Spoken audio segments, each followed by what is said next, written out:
Hello, friends. My name is Tyler Brownrigg, and welcome to the annual Hitting the Field Network Super Bowl special. I will be one of your many hosts this afternoon for the show. We will be talking how these teams got here. We'll be breaking down these teams schematically, and then we'll be telling you about all the best betting parlays and things for you to watch out in the game. It's going to be a fun hour-long special. I'm excited. I hope you are, because the Super Bowl special starts right now.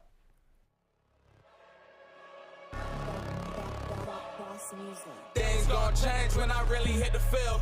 Undefeated champs, man, you know what's the deal. Tryna find a kid, I'm in the field doing drills. Boy, you just a sucker, you ain't never keep it real.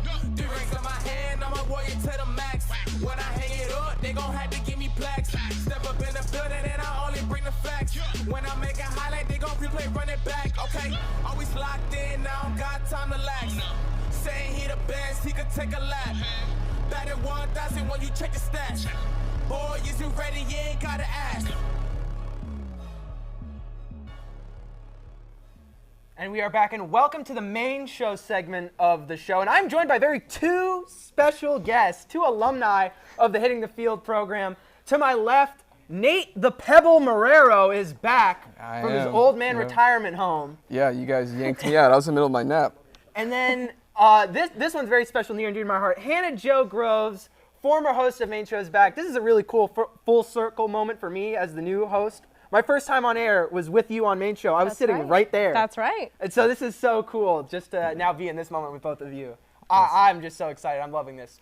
But let's get right into the content. Super Bowl 58, just a few days away. 49ers taking on the Kansas City Chiefs. We're going to be talking about a lot in this segment. So first we're going to highlight how these teams got here and their performances in the playoffs and what stood out to us. So Nate, I'll start with you. Tell me about the Kansas City Chiefs, their playoff run, and what we've seen from them so far. Well, leading into the going from the regular season, they looked like a team that could potentially be one and done. But they've they've shown their playoff experience. They've turned a corner.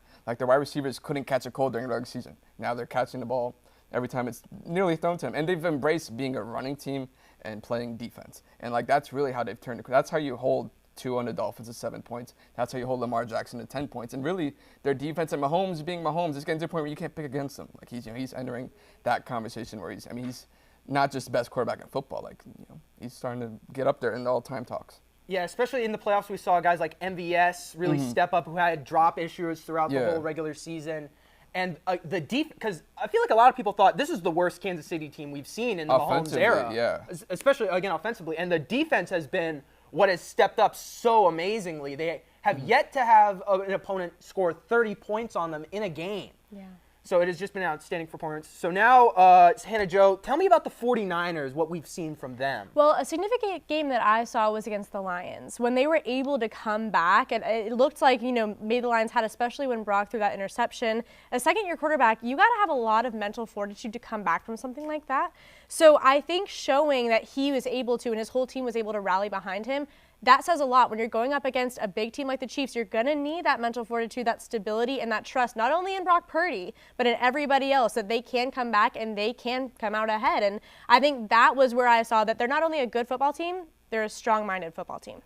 I agree, because they had a lot of setbacks, and that was a big criticism of this Niners team, was that when they're playing from behind, they're just terrible. They Kyle Shanahan didn't have a win when trailing in the fourth quarter. Exactly. And that was highlighted in the Ravens game. And now to see that in the biggest stage Brock Purdy's ever been on in the NFC title game, now he's to come back. I believe the deficit was 17 points. It was pretty significant, And just a great turnaround from the team as a whole. As George Kittle said, they had us in the first half. Not gonna lie. In both games. And there's something to be said about they really got outplayed by the Lions and Packers, and they found a way to break through and come back. Does that mean they're due for a big performance in the Super Bowl? Who knows? Maybe they'll right the ship. We shall see. Yeah. So now let's start previewing and looking in. So first up, the injury report. Yeah.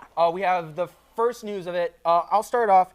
Kansas City, notable guys I noticed, guard Joe Thuney. He did not practice on Wednesday. He was limited, I believe, with a pectoral injury. Yeah, he's a big part of their offensive line. That is concerning. And then guys like Jerick McKinnon, Isaiah Pacheco, and Chris Jones were all full participants in practice, but were listed on the injury report. So those will be things to watch and navigate. Is there anything that stands out on this injury report? to stand up for you? Tooney really stands out to me. I mean, part of why Patrick Mahomes has been so strong in the pocket is because he trusts his guys up front. I can't remember the guy's name that stood in for him a couple Nick games Algretti. ago. Thank you, Yes. Algretti. He was able to step up and be great, and that's awesome, but you want the guy who's been with you all season. Yeah. So the potential that he's not going to be up front, I think that plays a role psychologically for Patrick. I mean, I can't even say that, though, because like you said earlier, you cannot bet against this man right now. Oh, no, yeah. And Tooney's so good at pass protection, too, against the 49ers front that's more than capable of getting after the quarterback. And also, not having Derek Nani, their nose tackle, is huge, because what do the 49ers want to do? They want to run the ball, control the clock. They want to keep Patrick Mahomes on the sideline. And Nani's like one of their better run-stopping defensive tackles. Right. And if he's not on the field, they're going to have to keep Chris Jones on the field a lot more. If they get him going, from sideline to sideline, Chris Jones gets tired. He has to get off the field, and they'll run the ball even more. And, so that's Chris Jones is currently nursing a toe injury, I believe. Yeah. And none of these players currently have any game status yet. But that'll be a thing to monitor. Yeah. Another injury report will come out later today for both teams. And now, speaking of the other team, the 49ers, I think their injury report caught me by surprise a little bit. Eric Armstead, George Kittle, both limited participants in practice on Wednesday. Trent Williams also didn't participate in practice. It was rest but for he him. was resting. Yeah, That's been his thing the whole playoffs. He hasn't really practiced. He's always been like a rest notice, and then the day before, like Friday, the last game, is when he gets any practice time, but it's limited. And Trent Williams, I think the big reason they take care of him so much is he is so important to what they do. Yeah. He can roll out of bed and be a brick wall at left tackle. That's I don't know awesome. how much practice he really needs. Right. But no. Oklahoma legend. Let me just Oklahoma you legend. had to throw in one. I had to throw out the Sooners. So now, 4 years ago, this is not the first time we've seen both these teams play head-to-head in the Super Bowl. Super Bowl 54, the Kansas City Chiefs defeated the Kyle Shanahan and his 49ers.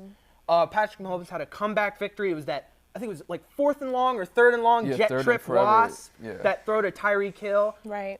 An amazing way for him to win his first Super Bowl. He's much more beloved that year, I think, now he is this year. I agree. So Hannah Jo, what is going to be different for both these teams now in their rematch Well, here so in Super Bowl 58? you just mentioned a big part of that. Tyreek Hill absent from this. Also, no Jimmy Garoppolo. We've got Brock Purdy.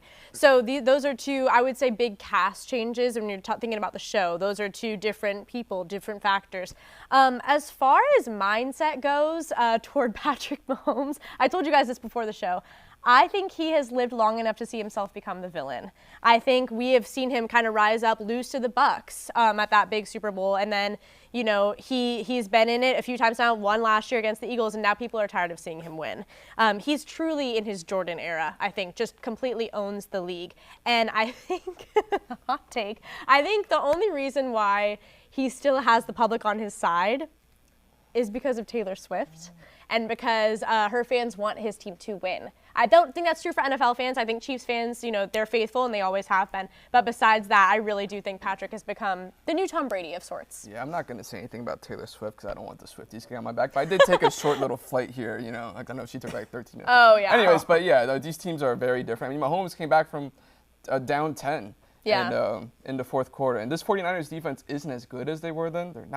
They're still solid, but we've seen, the Packers and Lions were able to, get ahead on them. So, I mean, they're probably going to have a lot more trouble stopping Mahomes this time. And he's much more seasoned. He has the answer to everything. His ankle's not hurt this year. Yeah, he's also healthy. Fully healthy. Right. That is And a just big his thing. experience, too. It's just a different level of quarterback on top of who was already probably the best quarterback in football when they did face off. Absolutely. Now, one thing I do want to say, you mentioned Tom Brady. Patrick Mahomes is entering this Tom Brady conversation. So if the Chiefs win, Patrick Mahomes would be getting his 3rd ring. He would have 3 Super Bowls at age 28, the same as Tom Brady, same pace. Yeah. He just would have gone to one more. So where would a win put Mahomes in the GOAT conversation? Is it enough for you to maybe say, oh, he's better than Brady, or is he still chasing him constantly and maybe we'll never catch up to him? I think he still might have to win one more, but he's approaching like top 5. Like he has to be in that conversation. If he wins this one, he wins like another one or two. Because it's also like it's weird how the GOAT conversation is like. Do you go off of accomplishments or like do you go off of like also a mix of like pure talent as well? It's like it's a completely different conversation. Right. Like Mahomes can do things Tom Brady could never do. Like what's the criteria for truly what we're choosing? I get that too. Honestly, I think Patrick has been in this conversation, and I think a win would just secure it. Especially, he's got, 7 years left with the Chiefs? Something like that, 6 or 7 years. Yeah, he's going to be there for the rest of his career. And if Andy Reid's there too, I mean, those two together, and then Travis Kelce, I don't know, you add the weapons, but I feel like he's been in that conversation, and I think an extra ring is going to secure him in the same conversation with Tom Brady. You're not going to be able to mention one without the other, even though they are very different. I mean, Tom Brady could not run for anything. And there's also, like, this is easily his most impressive, because you remember what we saw in the regular season. We saw on Christmas against the Raiders. That offense looked completely dysfunctional. For them to turn the corner like this is easily his most impressive Super Bowl, in my opinion, if he is to win this one. Right. Mahomes is without a doubt a Hall of Famer if he retired right now. But in my opinion, I don't think he's anywhere close to catching Brady. That's fair. That's fair. 7 rings, the all-time leading passer, 3 MVPs, most Pro Bowls by a quarterback. Like, you think he's on his way though? It's when Tom Brady hit a lull in his 30s where he wasn't he didn't make a Super Bowl for a long time. Yeah. And then it was back in his 40s, and then the biggest thing, he beat Mahomes in the playoffs twice. Once in the AFC title game and again in the Super Bowl. Right. So Brady took a ring from Mahomes to put him ahead. So that is, I already think. And now speaking again of continuing this GOAT conversation, Andy Reid. Good point. He is another one who has been like... He's chasing Bill Belichick. He's chasing Bill Belichick. If with a win, he would join the list of Bill Belichick, Chuck Noll, Tom Landry, and one other coach who is escaping me at this moment with at least 3 Super Bowl titles. Right. So where would this put him in this conversation? Oh, he'd have to be up there. I don't think anyone will catch Bill Belichick, but I mean, this would be his third as well. I mean, when you look at his ability, you look at his success with the Eagles, and then you look at what he did with the Chiefs. I mean, for him to have that kind of success with 2 different teams, like says a lot about him. He's one of the best coaches ever. Right, I agree. And he's, I think, 6 or 7 years, talking about Patrick's contract, younger than Bill Belichick. So if he continues on that road, how much closer can he get as he progresses? And as long as he has Patrick Mahomes, he'll have a shot. Absolutely. Every year, Absolutely. however long he wants to. Yeah, that's guaranteed. All right, and now for moving on to our next thing is let's focus on the Niners and what they've been going on. Brock Purdy has been the feel-good story of the league. Absolutely. For the past 2 years, from Mr. Irrelevant to now, he was in the MVP race for a bit, and now he is starting a Super Bowl. If the Niners were to win, he would be the first ever Mr. Irrelevant quarterback to win the Super Bowl. Yeah. What would that mean? Oh my gosh. I mean, his story is so admirable. He's always been content to just be patient and kind of show what he's able to do. But I feel like his attitude, his temperament has been so just exactly what you want and what you need, as opposed to Patrick Mahomes, whose temperament has been less than this season. But anyway, I think in terms of what he has to do, I think I'm kind of moving past you, sorry, to win. I think he has to try to actually not prove himself in this game. He has to look for the short passes, the ones that are just going to get a couple yards. Run the slant, run the lateral pass, look for the screen instead of trying to play hero ball, look for the deep ball every single time. I think if he just thinks, I need this ball out of my hands, I think that's the only way they're going to win, because if he gets into that mentality of, I got to get this rock down the field every time, there's not going to be any way. I don't know if a second-year quarterback can come back from something like that in a Super Bowl.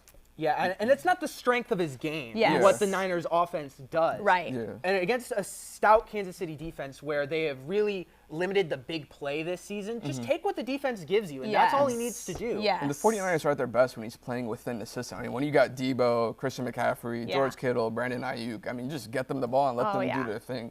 And this is, like you said, this is an elite Chiefs defense. They were second in points allowed, second in yards allowed. I mean, you got Chris Jones, you got Trent McDuffie, who was a first-team all-pro cornerback. I mean, if he tries to get out of the system and try to make a play, they'll get him. Yeah, and the last thing you want to do is give Mahomes more chances to score. So I think him playing within the system, but it's going to be tough. It's going to be real tough. Either they're going to have to run the ball, and Purdy's going to have to make all the throws, or he's going to have the game of his life if they can't run the ball. And that's a recipe for disaster against the Chiefs. They will have to play perfect football. That's the only way, and that's intimidating. Or you can't rely on the Chiefs to make mistakes at this point. You could earlier in the season. You could rely on Sky Moore dropping the ball. Or Marquez Valdez. Kadarius Toney. Catches at the end. Exactly. Yeah, so it's just. But will playoff MVS continue into Super Bowl? Yeah, I mean, he had that huge catch against the Ravens to close it out. Iced the game and sealed it. But a big thing, though, I think about Brock Purdy, about his game that's really underrated, is his mobility and his legs. Against the Lions. Against the Lions, he had 3 big runs to secure first downs. That's a good point. So it was he has plenty of tools available both to him as a player and around him in the outstanding 49ers roster to succeed in this game and I think come out on top. And now the man behind all this 49ers mastermind, Kyle Shanahan. Yeah. This is his third time in the Super Bowl, second as a head coach. He is kind of in where Andy Reid was before he started winning Super Bowls. He's this great coach, an offensive genius. Right. He just can't win the big one. Right. So like what was the issue for him? Like first it started with Atlanta, down 28-3. He was the offensive coordinator and they kept throwing the ball. Yeah. And New England had way too much time and they came back and won. Same thing happened against Kansas City back in 2020 in Miami. So what does Kyle Shanahan have to do different in terms of calling the game, and would a win really like get that monkey off his back, so to speak? Yeah. Well, I wonder how much pressure is on him because of the legacy. I mean, in this one specifically, Shanahan McCaffrey. This is the second time that this last name duo has been together, and people really want them to succeed. So I think that kind of adds extra stakes for him. But in terms of not being able, it only takes one win to get that monkey off your back, to say, no, I don't choke anymore. And I think Shanahan's capable of that. He just needs to do what he does best and be able to adjust when something's not working, not try to, squeeze all the life out of something if it's just not working. And he's already exercised some demons by coming back against the Packers, coming back against the Lions. Yes. And honestly, I think he gets a little bit too much flack for the Falcons game, blowing a 28-3 lead. I checked the rule book.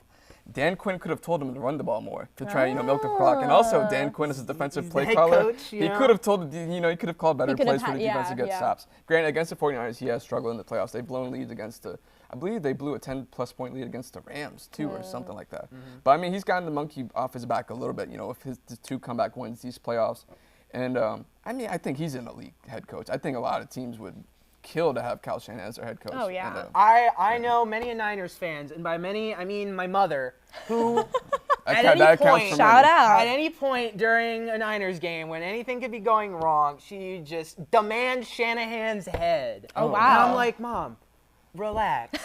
he's one of like the best offensive head coaches. He is. And a guy who I think isn't talked about on the Kansas City's coaching staff that he'll be having to go up against, Steve Spagnuolo. Oh my, I love Spags. Spags has been outstanding. Brought for the Kansas Giants City. into this conversation. Go ahead, Yes, Nate. the Tell us Giants. everything. We can mention the Giants. Yes, Go ahead. There's your camera right there. The one time I'm happy to bring them up. Dude, he is such a good, obviously, he flamed out as a head coach with the Rams. But either way, regardless, he's such a good defensive coordinator. He won 2 with the Giants. He's won 1 with the Chiefs. I mean, he just does such a good job of mixing personnel, be able to match up against offense. He's not like something like, we run this, screw you, try to beat us. He's like, okay, they're good at this, I'm going to try and take this away. And now he has the personnel to match his scheme. And we've seen it. I mean, this is one of the best defenses in football. Mahomes has never had that. And that's part of why he doesn't have to play hero ball anymore. He can lean on his defense now. Right, and it's just the adaptability, the being flexible, being able to see where you're at and adjust, just like you said. Hero ball, though, I can't help but think it's become just Travis and Patrick hero ball, don't you think? So the 49ers are going to just have to avoid that duo. And, doesn't it always seem like, sorry if this is dumb, everyone. Doesn't it always seem like Travis Kelce is just wide open? He finds a way to get open. It doesn't make sense. But also and it goes back to the MVS play at the end of the Ravens game. He draws a lot of gravity. Yeah, he does. Because he'll draw a double team, and then that'll create opportunities for other people in Kansas City's offense to have the opportunity to make a play and try and stand out on the biggest stage. Right. Yeah. So now, before we end off the segment, final thing, predictions for the game. I want winner and score. And you know what? Let's throw Super Bowl MVP in there just real quick, because we won't be able to get the bets in. Okay. I think the winner, and this is purely off my own desire, not off of any actual facts or information. I think the 49ers will win. I think it'll be by a touchdown. And I would like to say that the MVP will be a one Christian McCaffrey. I like that. I like that. That was my pick for MVP too. So I have to go with the Niners. Yes. I think for the sake of not catching a chancla to the back of your head. Yeah, I'd like to go home, He needs a place to sleep. Yeah, so I definitely think this is going to be a low-scoring game. Okay. I'm going to go with the Niners. That's smart, though, because the defenses are so dominant. Both the defenses You're right. are great. So I'm going to go with the Niners. This is going to be I'm going to say 20-17 Niners. Oof. So we are like just, a field goal. We're just hitting the under. Made game-winning field goal potentially for the rookie. Oh, man. The rookie out of Michigan, Jake Moody. And Christian McCaffrey will be my Super Bowl MVP. I'm stressed thinking about that. The final prediction before we I'm going to have to be the contrarian. I'm going to go with the Chiefs 24-17. I can't bet against Mahomes. They went on the road and won twice. Yeah. And they beat a good Bills defense. Dude, against the Bills, they had 44 plays and 21 first downs. Like, their offense is firing on all cylinders. They went into Baltimore, scored 17 points. And, I just think their defense will find a way to get enough stops against Brock Purdy and the 49ers offense. And I guess before we go, I just want to say, like, this is kind of like a pseudo goodbye for you and me before I moved to New York. And so, like, as someone who used to just write and mainly go on print, the first time I was on air with Hannah Jo, and, like, she made me feel so comfortable and literally just such a beautiful person inside out. So thank you for everything, and, yeah. I appreciate that, Nate. Thank you. I know, it was so great to have you two back on here for the Super Bowl special, but that's sadly all the time we have for segment 1.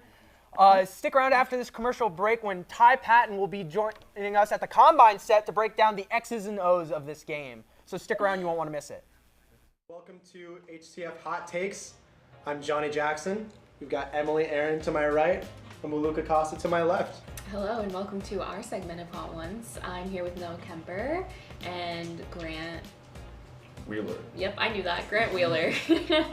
Listen, I'm a Bills fan, but I just can't ever argue against LeBron. I watched him my whole life. I've been going back and forth with this debate for a long time. It's got to be Michael Jordan. Whatever she wanted. I would wake up in a maid costume for Doja Cat.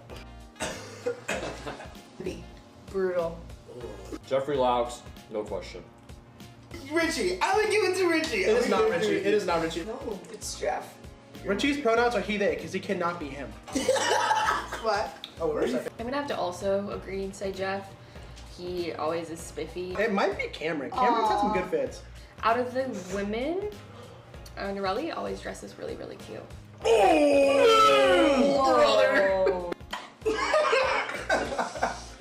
that went so awful. It's basketball. College football, I think, is the best sport to watch. If you don't like soccer, it's because you suck at it. I think college football is the best. Thanks for watching.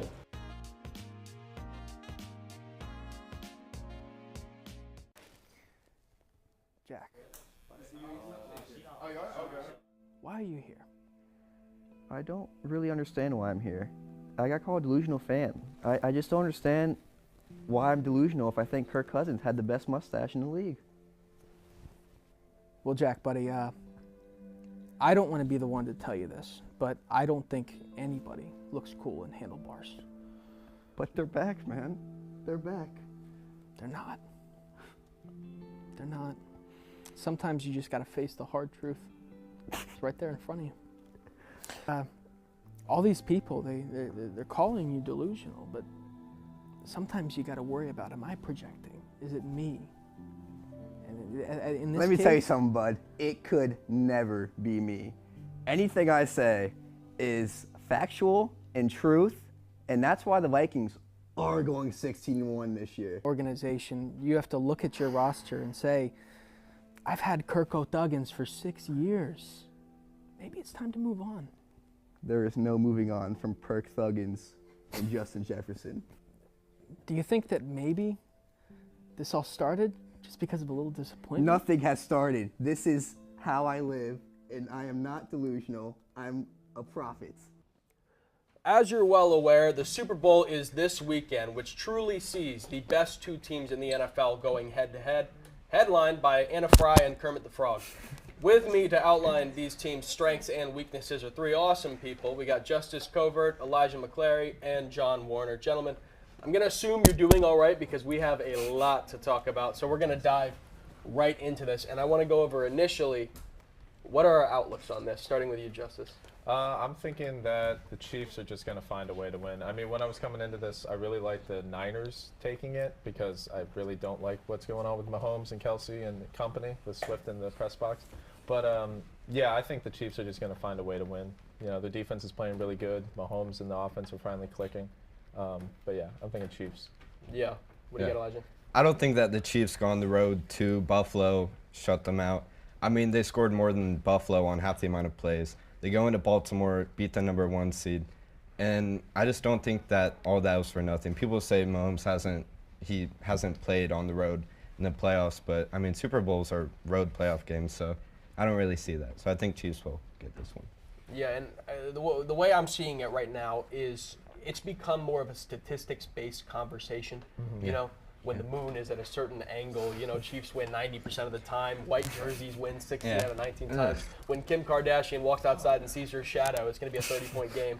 Like, you know, everything here is just abysmal. I don't know why it's all a statistics game. Now, I get the reasoning. You know, I know we have our Amazon Web Services thing going on, but I hate the statistics game. I like thinking about it as plain and simple, 0-0.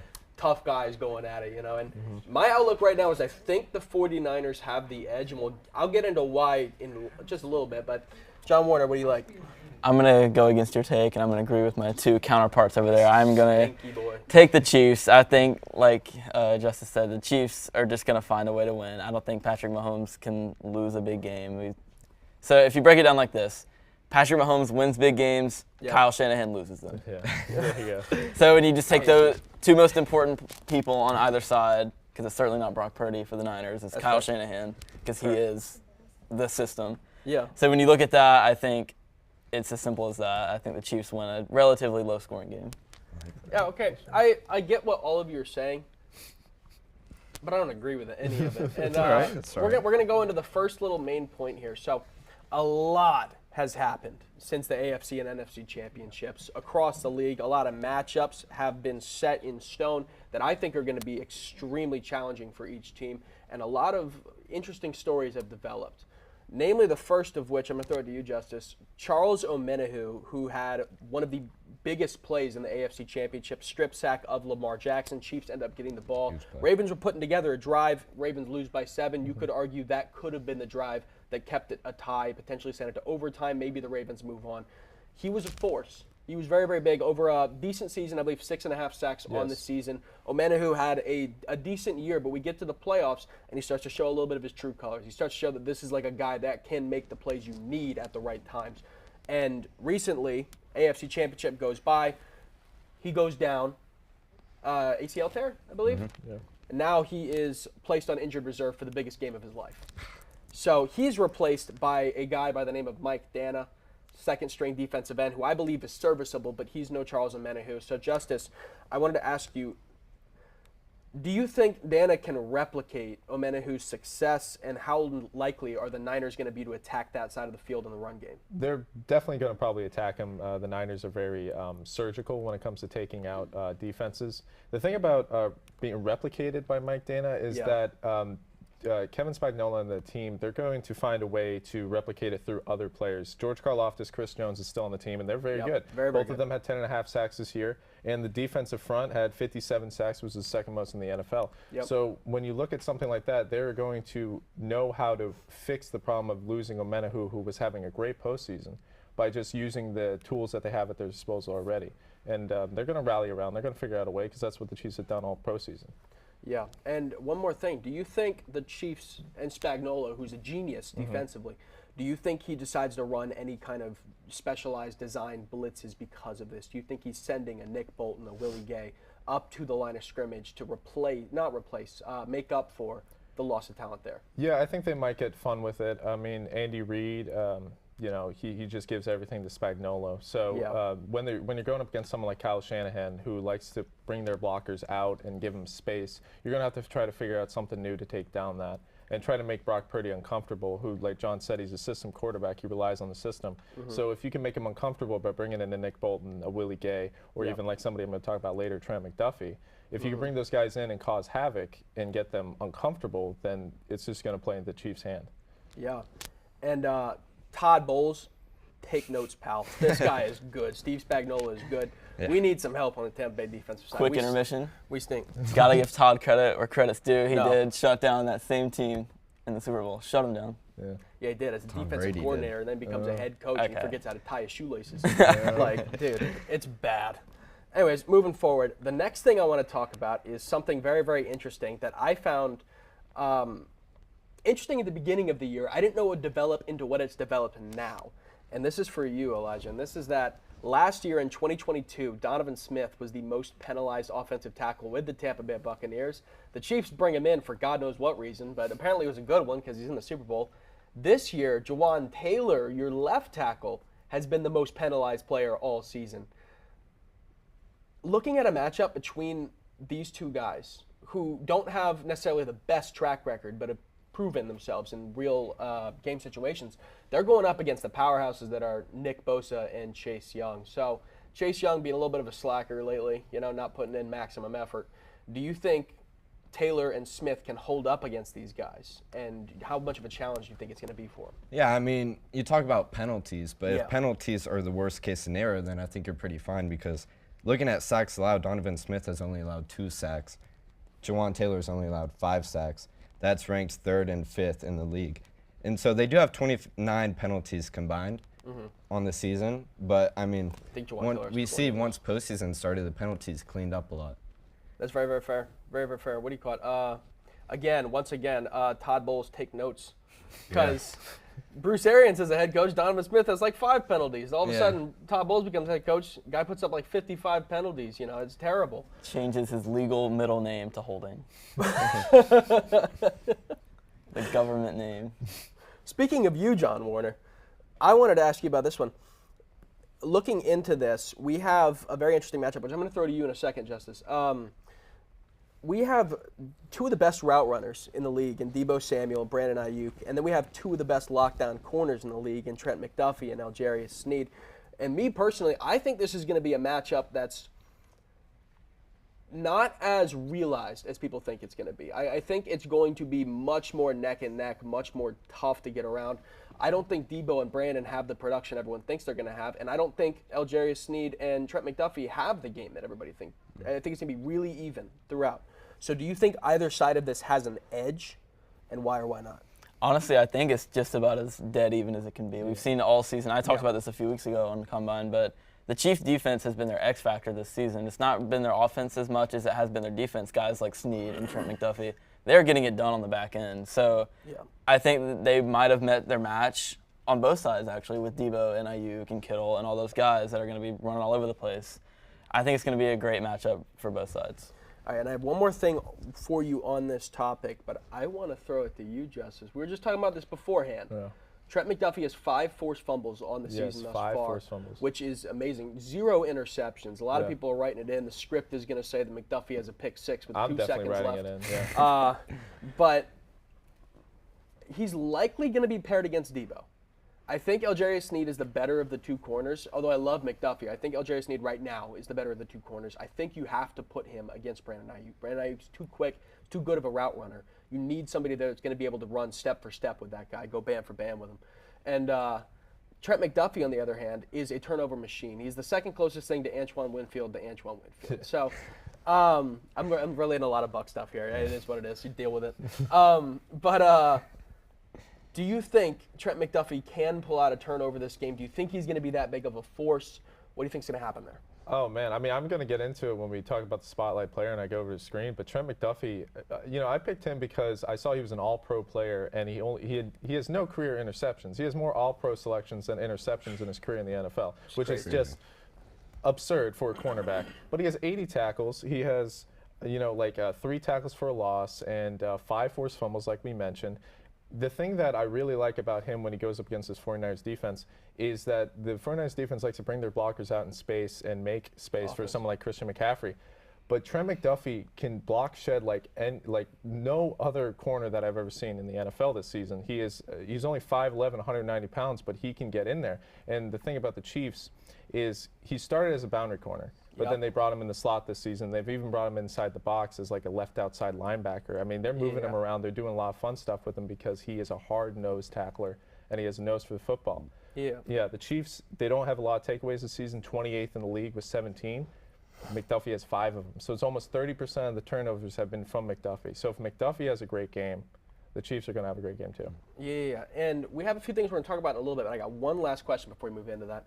And this is for John Warner, who we were just talking about that Chiefs defensive back room. If they hold up against the 49ers receivers as well as I think they're going to, Although I think McCaffrey's going to play a big part in that, the other big name that we're starting to forget to mention in this conversation is George Kittle. So against Chiefs linebacker core, against the safety core, how much of a factor do you think he plays if Algerius Sneed and Trent McDuffie are locked down? I think that if that's the case, if the Chiefs defensive backs hold up like they have, I think Kittle is going to have to step up for the Niners if they want to have a chance. Like, obviously you have McCaffrey, who's an unbelievable weapon, the best running back in the NFL. Oh, yeah. But I don't think the 49ers have played a team with two defensive backs like McDuffie and Sneed this year. Yep. So with that being said, I think that Kittle's going to have to play a big role, and they're going to have to exploit the matchup with the Chiefs linebackers. Oh, yeah, and best running back in the league, Christian McCaffrey. By far. Bit of a hot take. By far. I believe he's going for 150-plus all-purpose yards and at least one touchdown in this game. I think he's going to play a huge factor because of how locked down the DB room is. And speaking of Christian McCaffrey, that is going to be my X factor for the day. And this guy's amazing. I have a highlight reel that I want to show of why this guy is as good as he is. Originally, I wanted to get up and go behind this couch, but now that I'm sitting here and thinking about it, no. Just sit here? Yeah. Sit here. That's All no right. fun. That's no fun. I'm not a big fan of this. So I have a highlight tape that I want to show you, and I want to go through what this is. And to start off, you can go ahead and hit play if you'd like. To start it off, this guy is an outside the numbers runner. Once he gets outside the numbers, he is an open field. He will make people miss. He will turn on the jets. He will do everything in his power to get as far as he can, right? We're going to pause right about here. This is what I want you to look at. Outside the numbers, phenomenal. But with George Karlaftis, with Nick Bolton, Drew Tranquil, Willie Gay, guys on the outside in linebacker rooms, he's going to have a very hard time getting around that. But what I just mentioned, with when he's outside the numbers and he can get outside and make that one jump cut, make somebody miss, do what he can, I want you to look at this. We have one defensive end coming backside. We've got a 2-on-3 up top with a linebacker coming down. And then we have one other corner, I believe is Levi Wallace, coming up.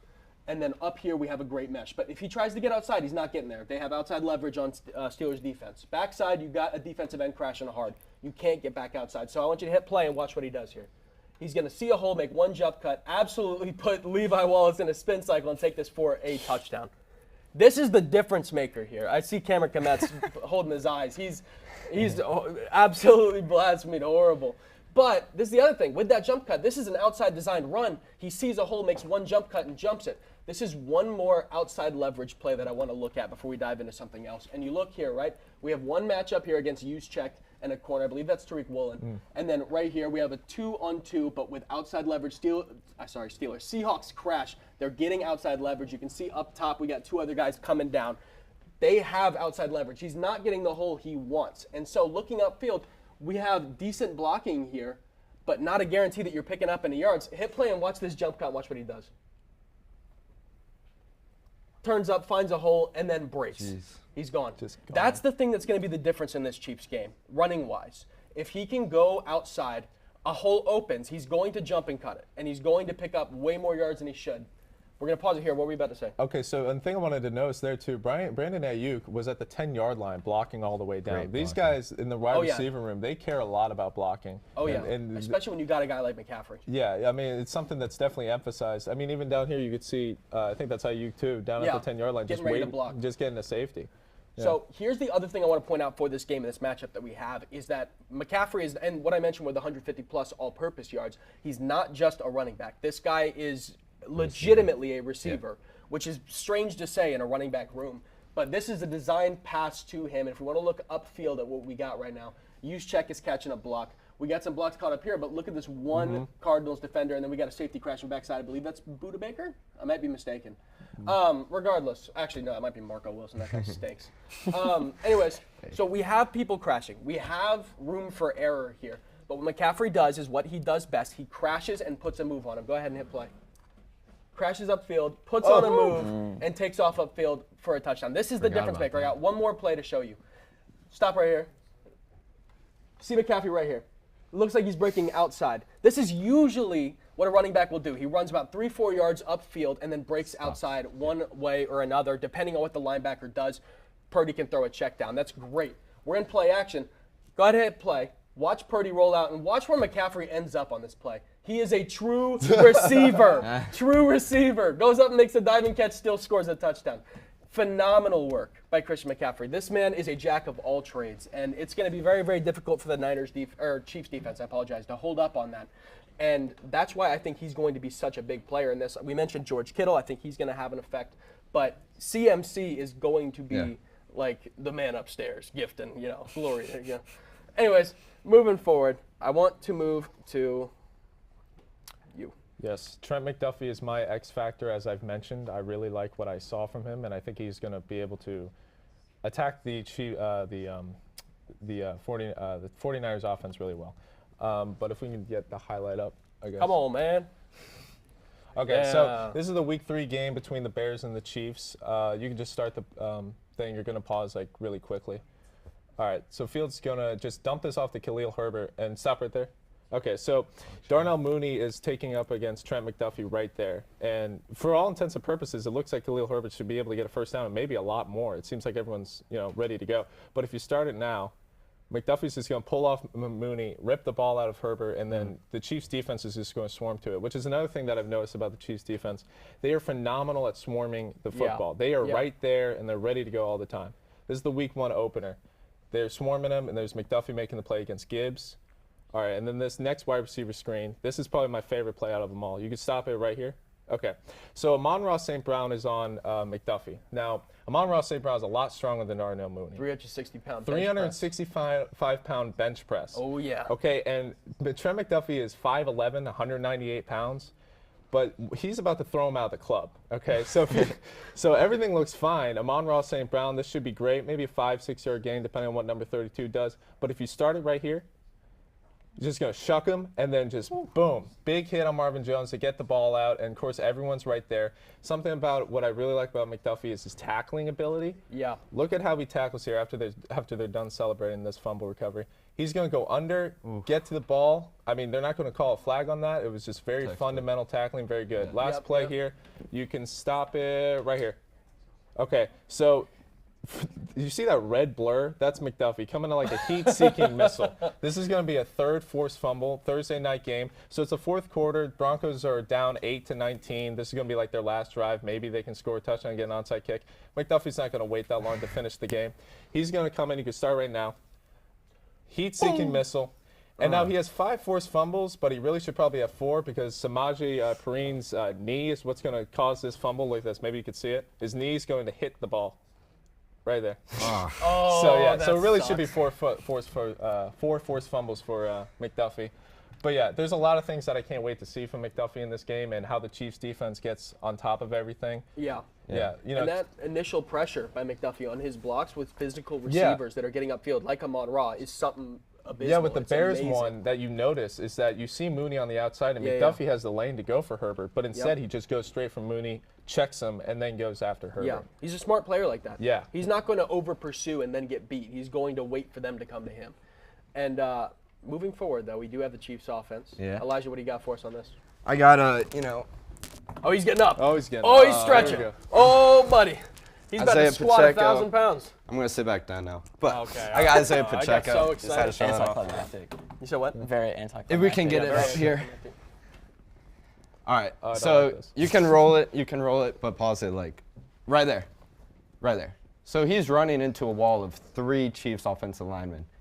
What you're going to see in a couple of these clips is whenever he runs into a wall, he always tends to look left. He never looks right. He always looks left.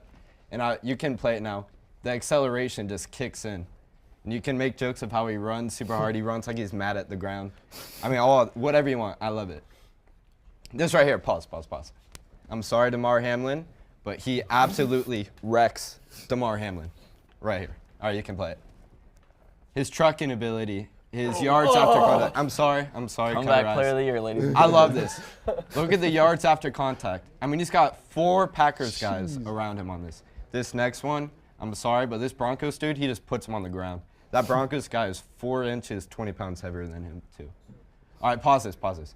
You talked about CMC and how he's a receiver. Yeah. Talk about how CMC is a great receiver. Yeah. Look at this Texas route. So Texas route, I'm going to do it this way. Half a diamond, kind of like the shape of Texas. He's going to go here. He's going to go absolutely untouched. So he's right here. Or right here. You can roll it. Come diagonally upfield. Untouched. Pat Mahomes, perfect timing. So he obviously knows how to catch. He can route run. I think that's going to be huge this game, too. Yeah, this is perfect example of acceleration. I mean, I love that. So quick. It's amazing. A lot of people make jokes about how he runs, but I don't think people understand He's why. deceptively fast. He's in his acceleration. You know, one thing that people talk about is like when you hear Derrick Henry, you think of his trucking and his stiff arm ability. On Madden, I know this is just an interesting fact. On Madden, you can pause that. Him and Derrick Henry have the same truck rating, and he's half a foot shorter, 30 pounds less. I know, bro. And they have the same. They have the same truck rating. The arbiters of Only truth. the best. So I think we're gonna see a lot of this right duality here. of man. So you have Isaiah Pacheco under center here in Mahomes, where Pacheco should be. They swap. I think Andy Reid's gonna pull out a lot of plays like this where he receives it. You can roll it. He's gonna fake hand it off to Mahomes. You can roll it if you want. You don't have to. I don't think they're going to roll it. Yeah, you don't have to. We can just there we go, there we go. Yeah. Takes the hand off. Runs into a wall. Looks left. like you said. Exactly. Yeah. Yards after contact. This next one against the Bills is great. More yards after contact. Oh, I saw that live. That one looked kind of painful.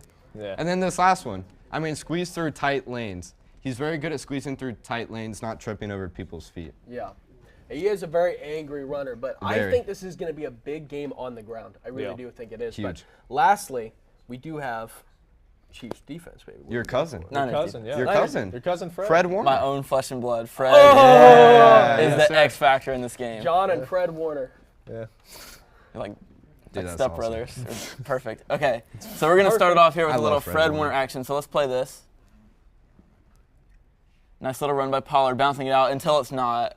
Dude. Forced fumble by Fred Warner. This was a great game. I loved this. So let's go ahead and stop it here. So look at where Fred Warner starts. He's the middle linebacker, of course, and just watch this block shed, which is incredible. So let's go ahead and play it. Yeah. He's going to get an lineman on him. Oh, damn.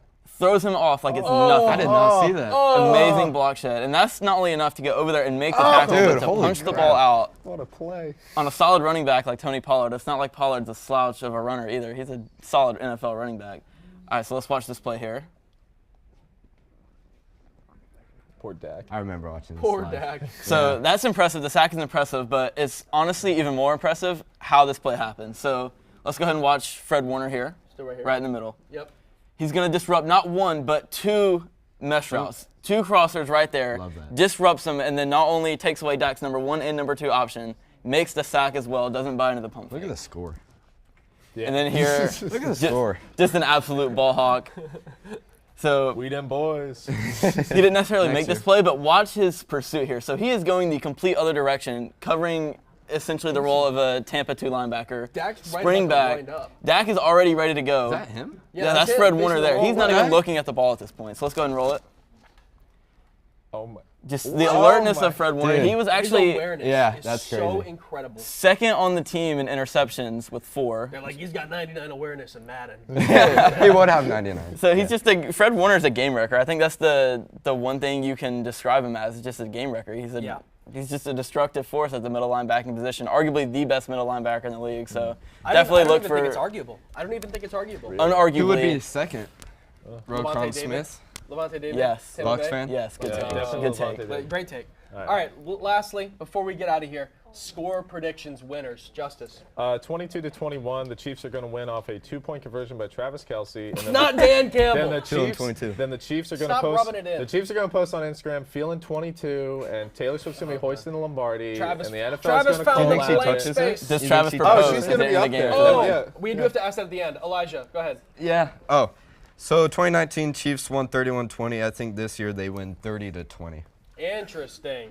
All right. I have the Chiefs have not let up more than 30 points all season. I made that mistake in picking the Ravens in the AFC Championship. I had them get like 31. I have it 27-24 Niners. I have it a close game, but I think they take it. John? Chiefs win 27-21. Purdy throws the pick on the final drive to lose the game. Interesting. Tim McDuffie. I actually Tim don't mind the McDuffie. take. Tim McDuffie. I don't mind the take, but I don't love it, but I don't mind the take. All right. Before we get out of here, last thing, yes or no, does Travis propose? Oh, yeah. Yes. Oh, yeah. I yeah, hope yeah, not. yeah. I He hope gives not. her, I hope not. He He's gives not her gonna- the it's Super not gonna Bowl. happen. He gives her the Super Bowl ring. Oh, no. Too soon. That's the worst take I've ever heard in my entire life. Anyways, gentlemen, that's all the That was time gonna we have. stink. Thank you all so much for coming on and talking the Super Bowl with us. All of you are stupid, though. It's just all it is. Niners winning 27-24. Lock it in. Put the house on it. And we will be right back in just a little bit with a few of my favorite people hosting just another segment. Just another segment. So my name is Tyler Brownrigg. I hope you're enjoying watching whatever show it is that's playing right now here on Hitting the Field Network. And if you're interested in more of our shows or want to know more about the one you're currently watching, don't worry, I'm here to tell you. Our week starts off on Mondays with HTF Bets, hosted by the Bets Boys, Andrew Montana, Ezrah Hines, and Jovanni Saint-Surin. You can catch that show live Mondays at noon for all things betting in sports. I highly recommend it. And then you can follow it off on Tuesday with The Combine, hosted by the illustrious Paton. If you're in for a more laid-back, kind of podcast-style show, a lot more casual, that is definitely the show for you. Maybe you'll catch some Ty Squared action with me on there. Wednesdays every week, you'll be able to catch the vlog, learn about what's going on behind the scenes here in the studio at Hitting the Field. Get to know more about us, especially the people behind the camera, who they are and what we do to make these shows every week. And on Thursdays, live at noon, you can watch the main show with me as your host every Thursday, where we'll be covering all of the major storylines for any sport, be it football, basketball, hockey, soccer, you name it, we'll be talking about it on the main show. And then Friday, you can watch Nighttime with your hosts, Matty Glass and Patrick Previty, for all things college sports, especially with a focus on UCF sports and maybe the ones you haven't heard about so often, like tennis or women's track and field. It can be anything college on Nighttime. And if you're interested in joining Hitting the Field and you're a UCF student, DM us on any of our social medias at Hitting the Field, and also give us a follow on all those and subscribe to this channel if you want to catch more of our content. But enjoy the rest of your show. As always, I'm Tyler Brownrigg, and I'll be seeing you on main show. So, Tyler Brownrigg. It says in my notes you're an Oklahoma fan. That is correct. So, let me ask you, bud. Is Texas back? All right, I put on a brave face a lot, but this year, I'm really scared that they are, man. Okay, they just beat Alabama. They're gonna be top 4 in the rankings. And last year, they beat us 48-0. Yeah. It was humiliating. We're the Oklahoma Sooners. We were the best ever. We were talk of the town. We had Baker, Kyler, and Jalen 3 years in a row. And now, are we good?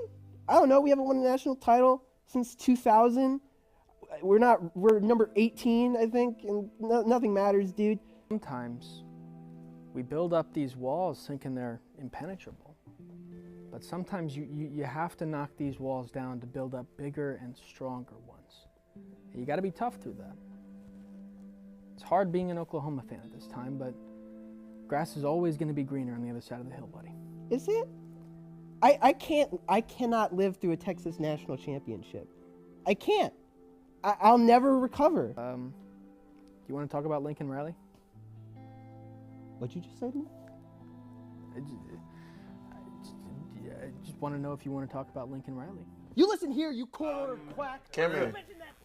Anybody? Isn't it kind of weird how you're just on a couch sometimes, you just hang out with your friends and then you just wake up and all of a sudden you're somewhere completely different. We're on. I don't know. I know. Yeah, no. Yeah, exactly. It's just weird. I don't know. That's never has that happened to you before? Very odd. Very odd. Happened to you before? Yeah. Oh my God, the light's on. Jesus Christ. Okay.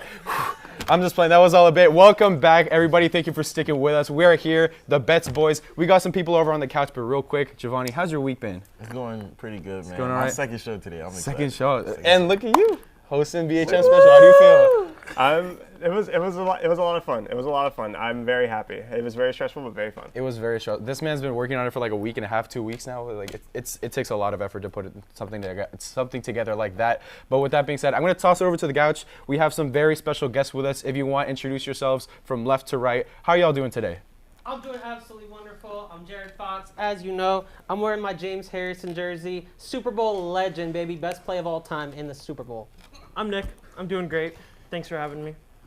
I'm Frankie. I feel like Ty Paton in this chair. It's pretty awesome. And I'm wearing a Taylor Swift shirt because she is the NFL. Alrighty then. So real. Anyway, thank you guys so much for joining us once again. And I mean, we're looking forward to one of the biggest weekends in America, really, for each year. Very much. Yeah. So. And obviously this year we're having the Super Bowl take place in Vegas, and when you talk about Vegas, you're gonna talk about bets. What happens in Vegas stays in Orlando. So with that being said, we're gonna be talking about some bets just with any kind of prop bet, excluding a game winner, which we'll get to at the end, as you guys have seen throughout the show. We'll also be giving you a 5-leg prop bet, kind of a parlay, that's going to be coming from the guests, as well as a 3-leg parlay coming from your host over here. And we're going to be talking about, regular prop bets, MVP, over-unders, whatever. But we're also going to be including the fun bets, so like national anthem duration, Gatorade color, if Taylor Swift's going to make an appearance, probably, but how many? Let's get right into it. So Jared, I'm going to toss it over to you. I can smell your jersey from here. You need to put some Febreze on or something. My goodness. But what do you have for us? That's so crazy because it's so funny because two of the bets hosts have quarterback jerseys, but one doesn't, and one is you. So let's go ahead and dive into my bets. I got an MVP jersey. He's not quarterback either. Didn't he lose last week? Anyway, so Gatorade color. Now listen, this color that I picked has never been the ice bath in the Super Bowl ever, and that's red. Can you believe it? The fruit punch Gatorade has never been in the Super Bowl. This is the year it's going to happen, and it's going to happen. I'm a conspiracy theorist. It's going to happen because of Taylor Swift. She has an album called Red, right? She does. So then why wouldn't it be red? Well, they're not going to make the Gatorade color about Taylor Swift. Not everything's about Taylor. Right? She's got to draw a line. See? Come on. It's going to happen. Okay, but another reason is because both teams have the color red. I mean, why not? Come on. I guess. Niners and Chiefs both have the color red. That's why wouldn't boring. it be? That's Next boring, one I got, boring. It's never been done before. Whatever. Neither Next one pink. I got the national anthem length going over 1 minute and 28 seconds. I feel like the over hits every single time. They always want to, flex their voice and, show off their vocal cords. It's going to happen over 1 minute 28. I got Usher. The first song he's going to sing, listen, it's going to go. He's going to come out. It's going to go, oh my God. Wrong. I did it again. See, that's exactly how it's going to start. No. I'm telling Wrong. you. I'm telling you. I already know the script. I know the script. And then my other two ones are actually about the game. So I got Super Bowl MVP being Patrick Mahomes. I got the Chiefs winning it. We'll get to that later. And I think if the Chiefs win it, it has to be Patrick Mahomes. They're going to give it to him, even if he doesn't deserve it. And then I got Travis Kelce anytime touchdown at -125. I mean, that's almost at plus odds, and it's almost a guarantee that's going to happen. So that's just free money. He's always open. Yeah, he's always open. Yeah, you guys just talked about it in main show. But actually, I did sum up your odds, Jared. And if you put down $1 for Jared's bet, you will, and everything happens, right? Everything happens. You get $128.41. That means the odds are plus 12,941 for everything to happen. So, it's only $1, right? It's only $1. You're going to be making over almost $130. But, if you got the money, why not? If you got $1, why not? You got that Steelers money, you're broke. I know that. Anyway. I think it's the Gatorade that really made that. It could be you said it's never happened before. Red or pink have never been poured on a coach. But I like your point about, Taylor Swift, red. Both teams are red. If it's going to happen, I think it's this year. Because I don't see that happening in if it were to happen, a Ravens-Lions game. That would never happen, though. That would never happen. Yeah, that would be real convenient for you, huh? But anyway, Nick, I'll toss it over to yourself. What are your 5 prop bets looking like? Sure. So first off, we're starting with Gatorade color. I'm going with orange, okay? I understand the reasoning behind going with red, but it's never been done for a reason, okay? They're going to want people to, be baited by that, put some bets on it. But last time that these two teams were in the Super Bowl in Miami, the color was orange. So why not do it again? Because that was in Miami. Okay, but the Chiefs won that one. The Chiefs are going to win this one again. We'll get to that later. Ooh. But let's just do orange. Again, it's tied for the 3rd highest odds at plus 500. And so, yeah, I think that's a lock, Lock? Yeah, it's a lock. Crazy. Watch it happen. Bold. Next, we have first song. It's going to be Yeah, okay? That's one of his most popular songs. I wish it was DJ God Has Fallen in Love. Oh my God! But yes, please. It's not going to be. It's going to be Yeah You just made at someone plus real 400 happy, odds. Just in case you were wondering, DJ God Has Fallen in Love is at plus 550.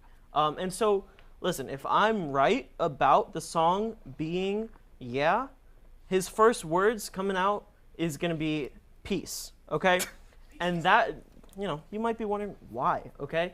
Well, the first lyrics to Yeah is peace up, A-Town, down. Okay, so I'm doubling down on that. That's at plus 800 odds. Like, I know it seems like a long shot. I can't wait to see what the total parlay odds are, but let's just double down on it, okay? I also think, shout out, it might be What's Up. You know, he might go, What's Up, Las Vegas, okay? That's at plus 350, but I don't think it'll be that. He's just going to go out, you know, with a bang, start with his song, and it's going to be Yeah, first words, peace, okay? Next, we have Ludacris to appear on stage. He has a song together. That's at minus 210 odds, so it's very likely to happen. What song? OMG. Thank you. Oh, I was just curious. And so that's going to be for the same reason as Lil Jon appearing on stage, because it's the same song. And also just shout out, Nicki Minaj kind of has some drama going on right now. She's only sitting at plus 300 odds. Should be way higher because I do not think the NFL is going to want her in the halftime show anymore. Barbs, close your ears. Don't listen to this. I'm a fan. But like she's in the wrong right now. She has drama. What? We don't need to get into that. Okay.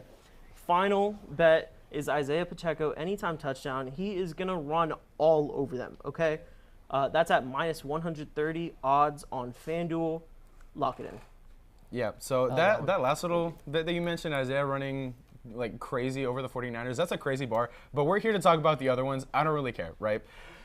First of all, where did you even get like peace up, or like peace is going to be his first word? Like, where do you find that? Because that's the first lyrics to Yeah. No, yeah, but I'm saying, where do you find the odds to that? Because like you must have done some like not even on the website. Like digging, like mining for that. It was on the website. Yeah, it was on the. I mean, yeah, but like that's so specific. Also, what if he says like not what's up Las Vegas, but like what's going on? Does that like screw up your? Well, then we're all wrong. Because the bet was what's up, not what's going. I mean, look, so you were waiting for this, Nick? I was. If you put down $1 and everything happens, over 300, you're gonna get $704.16. That's plus 70,416 odds. Was it the first word that did that? Probably, yeah. Why is everyone sleeping on You Remind Me? Is that not like a real chill I don't know. song? I don't know Usher like that. First word and Gatorade color are really helping out your case, right? Mm-hmm. Right, and you know, granted, I'm not very good at betting, but I mean, look at what show you're on. Like, we're right here. I can pretend for the day, exactly. So I might put on like $2. You know, okay, we're getting feisty. I know. I just got a job, so I have $2 now. You know. Easy money. Imagine like one of us actually puts down like $1 and we come back like filthy rich. I'll do it. That'd be pretty I'm cool. doing it. I just don't know where to find this kind of stuff. I mean, I have the easiest parlay. So we'll come back. We don't need school anymore. But Frankie, last but not least of our guests, what do you have for your prop bets? So I'm personally not betting anything, but if I were, I'm gonna start with Gatorade color. I have purple sitting at plus 225. I have no real reason of this being purple other than it's the logo. I think that's Why fun. were you crapping on the red then? That's boring. Purple's like fun. Also, I'm like 95% sure when the Chiefs won, not last time, but the time before, it was purple. It was purple and then it was orange. So maybe now it's going to be different again. No, maybe they just want to start like a pattern, so they're going to do like purple, orange, purple, orange. So this year it would be purple. I guess. It's grape though. Like, granted, orange is like orange. Don't sleep on purple. Orange but is grape's like like a fun flavor. Orange is one of the best. But they're not drinking it, okay? Yeah, exactly. So why does it matter if it's grape? Then it's fine. It's gonna be purple. True. Super Bowl MVP, I have Brock Purdy sitting at plus 210. Just because I wanted to. That was just in my head. I was like, yeah, Brock Purdy, he's fun. It would fit the storyline. Don't laugh at me. I started this out. I think he's fun. He's fun. He has that whole like Mr. Irrelevant thing going on for him. 3 more fun players on that team. Go. Okay, George Kittle, Christian McCaffrey. Okay, stop. So I'm gonna say Brock Purdy's a fun one. He's fun. He's a fun guy. He is. What's the whole thing? The whole like TikTok Kawhi. thing, isn't he? Like Kawhi. Doesn't he look like someone? Yeah, girl. Yeah. There you go. Fine. Girl. We're gonna go next. I have Travis Kelce over 6.5 receptions, sitting at minus 140. That's easy. That's easy.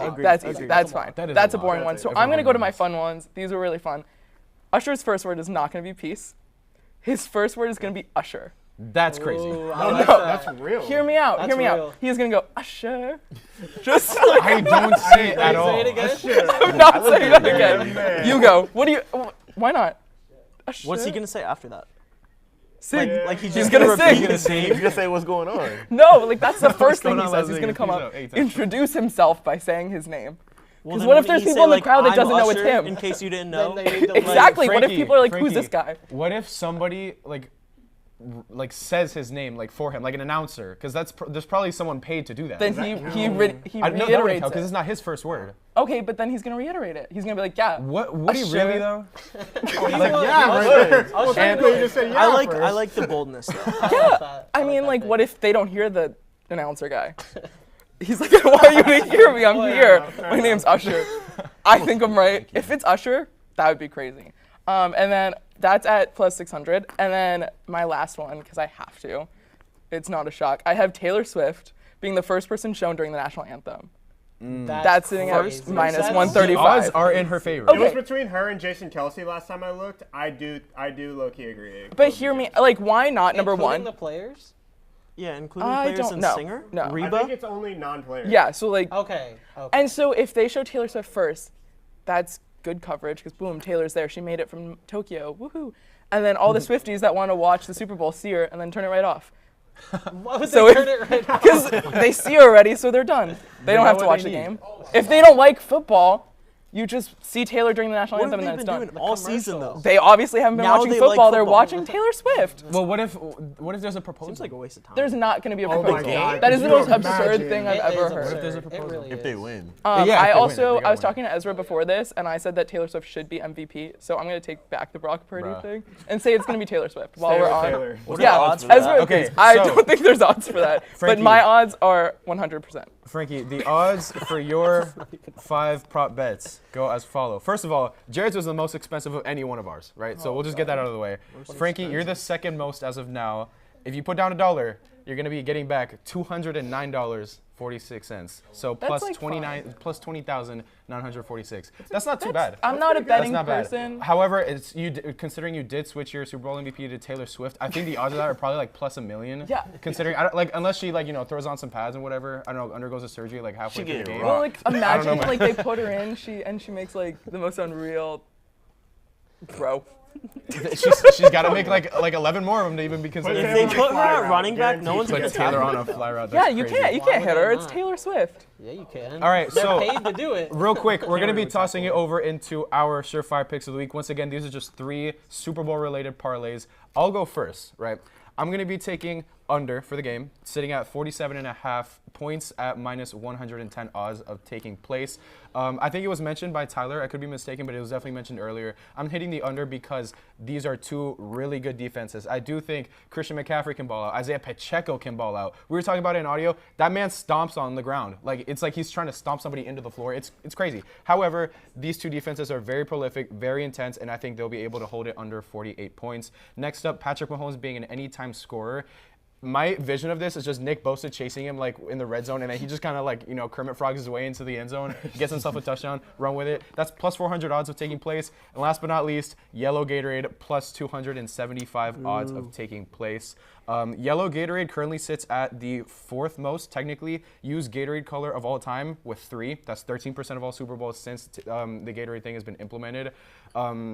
Orange currently sits at the highest with 21.7% of use, but I'm sticking with yellow. I was gonna take orange initially, but it just seems to have been repeated too often. Like the last time orange was used was actually against the Chiefs for the Chiefs in 2020. So I don't know if they're gonna double down on that, especially if it's the same 2 teams playing each other.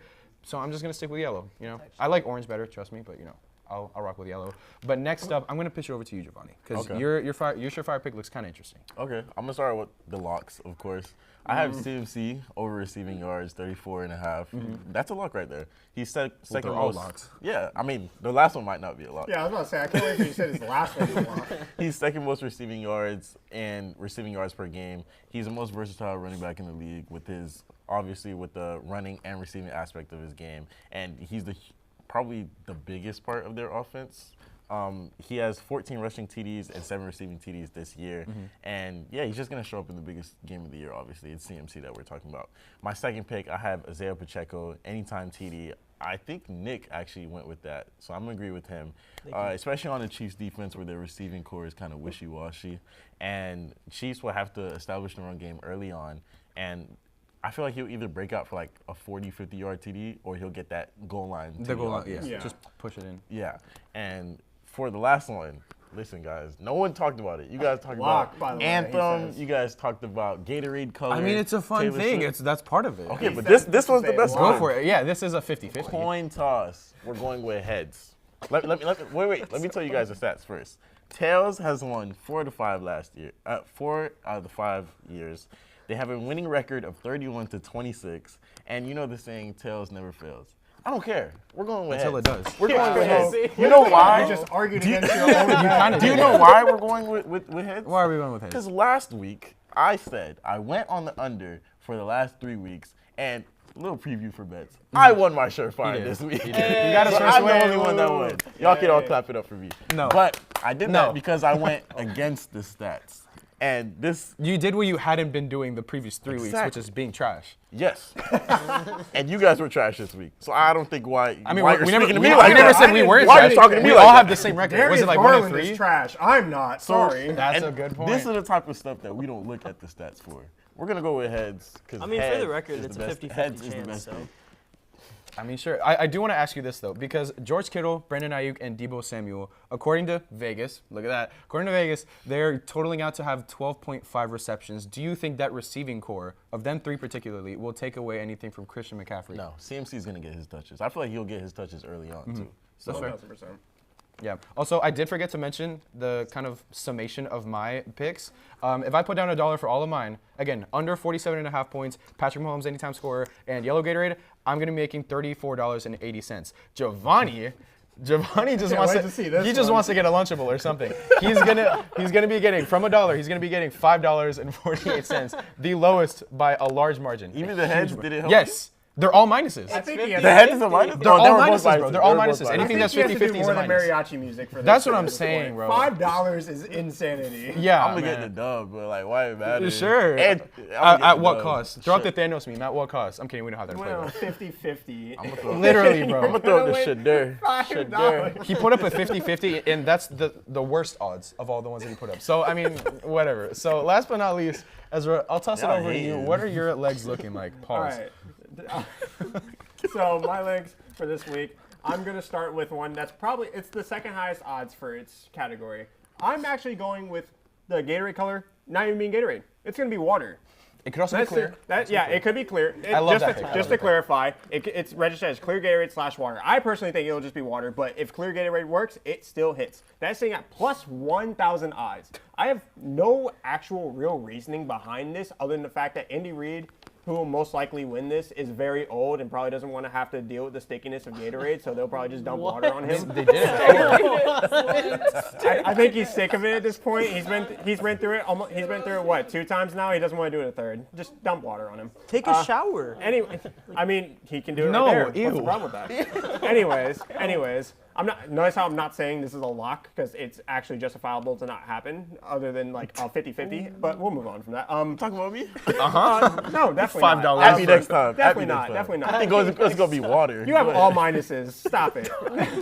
Anyway, my next leg, I have Brock Purdy's over on rushing yards. He's hit it. It's sitting at 12.5 right now. It's sitting at a minus 120 odds. I mean, he's hit it in his last 2 games, and he showed that he can be a good, get out of the pocket, get a couple yards forward when he's being, chased around by these DNs, especially Karlaftis and, Chris Jones coming after him. He's definitely going to rush for more than at least 12 shortly.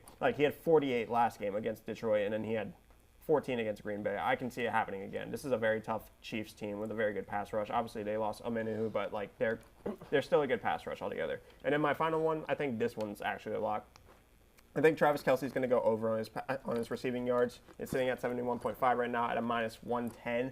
I think Travis Kelce is going to be the most utilized player this entire game, no matter who wins throughout this game. Travis Kelce is going to have probably one of the better stat lines of the game, and that's going to be my reasoning for taking this over. I come to think of it, I don't know how I feel about the clear / water pick, just because these are 2 really rich teams. I don't think they're just going to be, just water, Well, it could be clear Gatorade still. It could be clear Gatorade, but, I don't know. Which is the best flavor, by the way. It won't be. It's been water. I used to really like it, but, I kind of fell off. Yeah. But before we wrap this up, I do want to ask you guys over at the couch first, your winner, score prediction, and who your MVP is going to be. So, Jared, I'll start with yourself, and then we'll work our way over to Frankie. All right. I got the Chiefs. Wait, what was the last one? It was MVP? Yeah, Okay. winner, score, MVP. I got Chiefs, and then part of my bet was Patrick Mahomes winning MVP, and I think same reason. If the Chiefs win the Super Bowl, Patrick Mahomes is going to win MVP. And then prediction, I got 31-28. 31-28, okay. All right. Chiefs, Mahomes MVP, and 24-14. Chiefs. There you go. I'm going to say 49ers. I'm going to say 27-21. And then I have to go with Brock Purdy because that's who I said earlier. What happened to Taylor? Okay, yeah, Taylor Swift. Okay. I stand with Frankie. What do you got? I'm going to have the 49ers. I think it's going to be 28-24, and I think Christian McCaffrey will win MVP. Jovanni? Can't bet against Mahomes. I'm going to go Mahomes. I mean, Chiefs winning, Mahomes MVP, and probably 31-24. I'm going to go with the 49ers. Cali team, at least got to do it, and Chiefs knocked out the Ravens. But I'm going to go, the final score, I got to do under the line. I'll stick to 24-14. That adds up, right? That adds up. That adds up. I was waiting for one. Yeah. It's a 50 to 43. But yeah, no. 23. So you guys know the 49ers are currently listed to win by 2.5 points, so they're currently the favorites. Again, you never want Mahomes to be an underdog because he's gotten here as a result. I don't know who mentioned it, but Mahomes plus 150 odds of winning MVP, Brock Purdy plus 210, McCaffrey plus 450, and I don't think anybody mentioned anyone else other than them, if I'm not mistaken. Do with that what you will. Taylor Swift. Taylor Swift, I don't know. Just come up with a number, put it in the calculator, and just run it. But do with that what you will.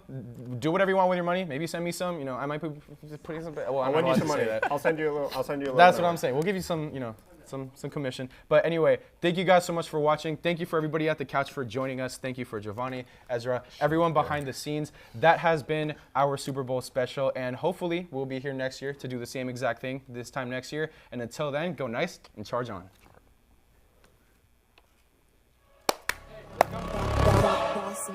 Things gon' change when I really hit the field. Undefeated champs, man, you know what's the deal. Tryna find a kid, I'm in the field doing drills. Boy, you just a sucker, you ain't never keep it real. 3 rings in my hand, I'm a warrior to the max. When I hang it up, they gon' have to give me plaques. Step up in the building and I only bring the facts. When I make a highlight, they gon' replay, run it back. Okay, always locked in, I don't got time to lax. Saying he the best, he could take a lap. Batted 1,000 when you check the stats. Boy, is you ready? You ain't gotta ask.